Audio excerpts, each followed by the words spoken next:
अस्सलाम वालेकुम जी, मैं हूं नजीमुल हसन बाजवा। आपको हमारे फेसबुक पेज और यूट्यूब चैनल पर खुश आमदेद। नाज़रीन कराम, पाकिस्तान में कुछ फ़ौजी जर्नैल ऐसे हुए हैं जिनके ऊपर तारीख़ में बड़ी तनकीद की गई है, उसके पीछे वजूहात दी जाती हैं। लेकिन कुछ ऐसे फ़ौजी जर्नैल हैं, बेशक उनकी तादाद ना होने के बराबर है, जिनके ऊपर बिला वजह तनकीद की गई। और इतनी तनकीद की गई कि शायद ही किसी के ऊपर भी इतनी तनकीद की गई हो। उनमें से एक नाम जनरल फैज़ का है। जनरल फैज़ का नाम किसी चीज़ के साथ जुड़ जाए या उनके ज़िम्मे कोई जिम्मेदारी आ जाए या कोई भी हो, तो एक ख़ास तबका है पाकिस्तान के अंदर जिसका काम है मुसलसल तनकीद करना और उनसे जुड़े हुए हर काम को, उनके किए गए हर काम को कंट्रोवर्शियल बनाना। जनरल फैज़ के ऊपर इतनी तनकीद की गई, इतनी उनके खिलाफ बातें की गई, लेकिन वो हमेशा जो है वो खामोश रहे। उन्होंने कभी किसी बारे में किसी चीज़ का जवाब नहीं दिया। ऑब्वियसली एक डेकोरम होता है और पाक फौज में ऐसा नहीं होता है कि कोई भी जनरल जो है वो उठ के अपने डायरेक्टली जवाब देना शुरू कर देता है। उनका एक पूरा तरीक़ाकार होता है। ऑब्वियसली ISPR से जवाब आ जाते हैं। जनरल फैज़ के ऊपर इतनी तनकीद हुई तो ISPR से भी उस तरह से मतलब जिस तरह डिफेंड करना चाहिए था उस तरह नहीं हुआ। लेकिन फिर at the end of the day नाम लिए बगैर उन्होंने कहा जी आर्मी की सीनियर लीडरशिप को जो है वो अब तनकीद का निशाना बनाना जो है वो बंद करे। पहली बार ऐसा हुआ है कि इनडायरेक्टली जनरल फैज़ ने इन तमाम नाकदीन को, जो कि बेजा तनकीद कर रहे हैं और जो कि हर काम को कंट्रोवर्शियल करने की कोशिश करते हैं, जो भी वो कर रहे होते हैं, उनको जवाब देने की कोशिश की है। ऑब्वियसली डेकोरम के अंदर रहते हुए, प्रोटोकॉल को फॉलो करते हुए, SOPs को फॉलो करते हुए। किया क्या उन्होंने, मैं ये आपको बताता हूँ। देखिए नाज़रीन कराम, पिछले कुछ दिनों से पाकिस्तान के कुछ मुज़ाकरात चल रहे हैं हमारे हमसाए में। जो यहाँ पे मामलात होते हैं, आपको पता है अस्करियत पसंद लोग जो करते हैं, मैं उनकी तंजीम का नाम भी नहीं लूँगा, लेकिन आपको ये मालूम है कि वो एक मुज़ाकरात का सेशन हमारे हमसाए मुल्क में अंदर जो है वो उनके साथ हमारा चल रहा है। अब गो कि इस मामले की बड़ी तारीफ़ की जानी चाहिए थी, इस मामले को अप्रिशिएट किया जाना चाहिए था, इस मामले की जो है ना वो हमें तारीफ़ करनी चाहिए थी और कहना चाहिए था कि ये बहुत ज़बरदस्त है। लेकिन चूँकि इसका मामला जनरल फैज़ के साथ जुड़ा है, जनरल फैज़ के अंडर ये सब कुछ हो रहा है, क्योंकि वो कोर कमांडर पेशावर हैं। ऑब्वियसली ऊपर तो फौजी लीडरशिप है, लेकिन अंडर उनके सारी चीज़ें हो रही हैं और इस चीज़ को इनिशिएट करने वाले भी जब वो DGI थे तो वही थे। इसलिए इस मामले को भी कंट्रोवर्शियल बना दिया गया। पिछले कुछ दिनों से आपने ये देखा कि कुछ इल्ज़ामात लगाए जा रहे थे। सबसे पहला इल्ज़ाम तो ये था, देखें ये तो अंडर द कॉन्स्टिट्यूशन ही नहीं हो रहे, यानी कि आईने पाकिस्तान के तहत ही नहीं हो रही, और फिर हुकूमती जमातें तनकीद कर रही थी। आप हैरान होंगे कि हुकूमती जमातों ने ये सब तक कह दिया तो ये सारा चीज़ें तो पार्लियामान में होनी चाहिए, at the end of the day जो है वो पार्लियामेंट के अंदर होना चाहिए। ये क्या हुआ?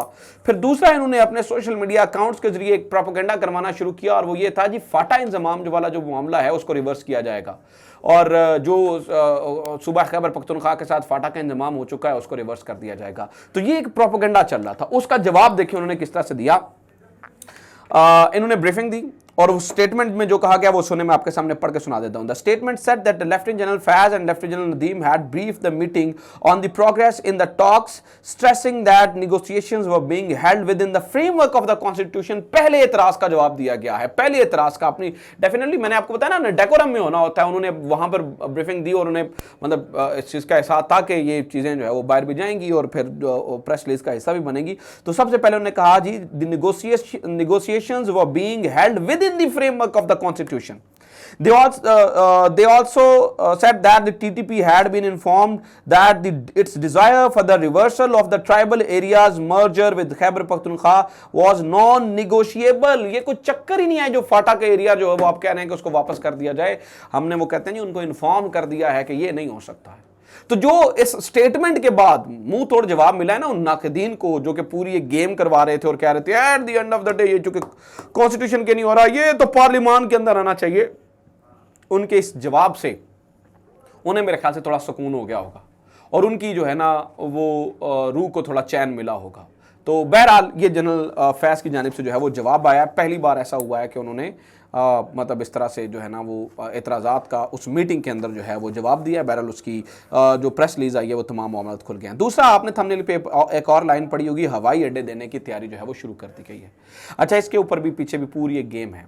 आपको याद होगा एक कुछ दिन पहले एक हनीमून, मतलब 2 दिन पहले एक हनीमून पिक्चर वायरल हुई है, हनीमून टाइप पिक्चर कहना चाहिए, जिसमें दो जो है ना वो इस तरह ऐसे लोगों का जोड़ा है जैसे लगता है जैसे नए नए शादीशुदा लोग हैं, मतलब हैं नहीं है, ऑब्वियसली दोनों मर्द हैं, लेकिन इस तरह की तस्वीर एक कश्ती के अंदर बैठे हुए आपने यूरोप में देखी होगी, इंग्लैंड की जो है वो तस्वीर है वो आपने देखी होगी, कश्ती के अंदर बैठे हुए दो बंदों की, एक का नाम मियां नवाज शरीफ है और एक का नाम नजम सेठी है।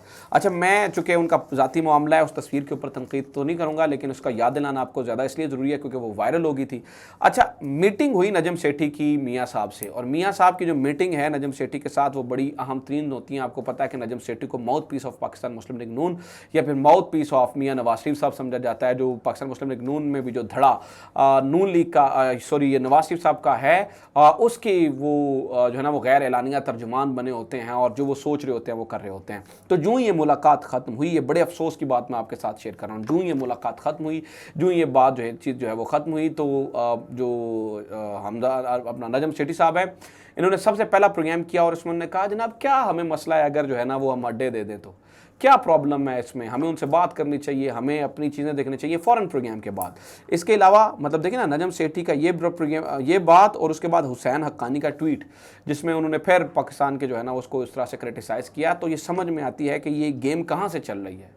अब इसका मतलब ये हुआ कि फ़ज़ा बनाई जा रही है, माहौल क्रिएट किया जा रहा है, सिचुएशन बनाई जा रही है, कुछ इस तरह की गेम की जा रही है कि पाकिस्तान में अड्डे देने की बात की जाए। बात को समझिएगा, बड़ी इंपॉर्टेंट बात आपको बता रहा हूँ कि अड्डे देने का पूरा एक जो है ना वो एक गेम प्लान तय कर लिया गया है, पूरा एक माहौल बनाया गया है, और इसके पीछे जो लोग हैं वो इस चीज़ को जो है वो बड़े अच्छे तरीके से समझते हैं। ये हमारी जेन साजी करके जो है वो इस तरफ जाएंगे।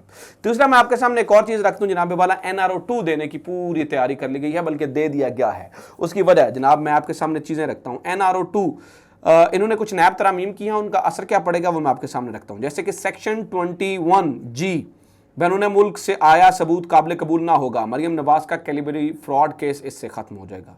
सेक्शन 14 मुलजिमान की असासों की मनी ट्रेल देने की जिम्मेदारी खत्म, नवाज शरीफ के खिलाफ मुकदमात खत्म हो जाएंगे। सेक्शन 9AV असासों की तारीफ तब्दील, शहबाज शरीफ और जरदारी के जाली TTP बैंक अकाउंट्स केस खत्म हो जाएंगे। सेक्शन 9XA सेक्शन 5S मफाद आमा के केस में कम अज कम मुतासरीन की हद 100 कर दी गई है, ख्वाजा साद रफीक के खिलाफ केस खत्म जिसमें 76 मुतासरीन है। फिर सेक्शन 4 रेगुलेटर्स और ब्यूरोक्रेसी के बददियानत फैसलों को मुकम्मल तहफ़्फ़ुज़, राजा परवेज अशरफ और शाहिद खाकान अब्बासी के केस खत्म।